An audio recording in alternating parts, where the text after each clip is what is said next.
Kadosh, Shemega Kadosh, Shemega Lolam Maye. Shimini, Shabbat, Shabbat, the door time they own out. Beni, Bene, El Shaddai, Kisha, Shekha, Masa, El Shaddai, West Shamayu. We had to add this to Bayon Mashbi, Shabbat, what he not got. Baruch Shemega, Baruch Emeneka, Baruch Terateka, Baruch Yushateka, El Shaddai Malek, El Shaddai Malak, El Shaddai Imlok, Lolam Maye. Baruch Shem Kabor Makuto, Lolam Maye. Baruch Kabor Lohim Kumo Malek Elyon.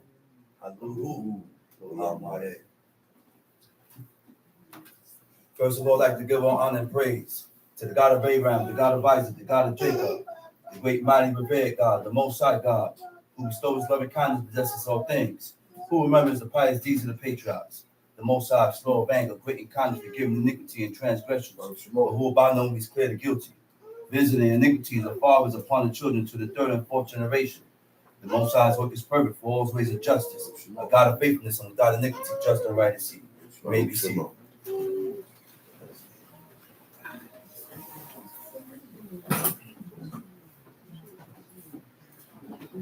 Giving due respect and honor to a head in Israel, my father, Chief Eleazar. To the chief men, princes, brothers and sisters, I say unto you the tongue of my forefathers, Shabbat Shalom. Shabbat Shalom Lekah. Shimini Atzeret Shalom. Shimini Atzeret Shalom Lekah. Shimini meaning 8, Atzeret, it means solemn assembly. Okay? And this is in commemoration of the last day of Sukkot, meaning the Feast of Tabernacles, meaning the Feast of Booths, meaning a memorial of when the nation of Israel lived in tents.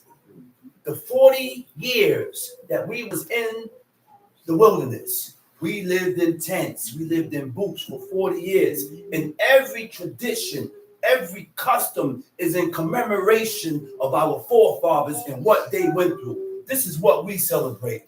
This is what we are remembering. This is what we are commemorating, what our forefathers went through. Okay? So we're going to go into Proverbs 18. But before we go into Proverbs 18, you go to Proverbs 18. I'm going to go to Leviticus 23 to do a reiteration on the Feast of Booth called Sukkot. Okay? So I'm going into Leviticus 23, verse 39. Also on the 15th day of the 7th month. This is the 7th month, right?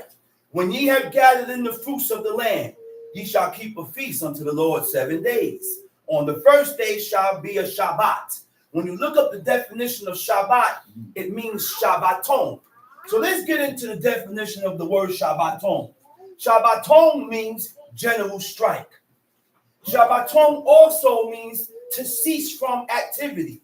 SHABBATON also means a mass work stoppage. Does that sound like you can cook? No. Does that sound like you can cook on this day because of the feast? Because not all feasts have the same rules. That's correct. Not all feasts has the same standards in the curriculum and rules. Right. Because the only day that we are allowed to cook on, according to what I read in the book, is on the first and the last day of the Feast of Unleavened Bread. Because in Exodus chapter 12 or 13, it states, save which every man shall cook or shall eat. So whatever I'm going to eat, I can prepare it on the first and the last day of the Feast of Unleavened Bread.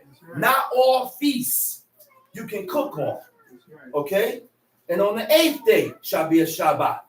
And ye shall take you on the first day the boughs of goodly trees, branches of palm trees, and the boughs of thick trees, and willows of the brook. And ye shall rejoice before the Lord your God 7 days.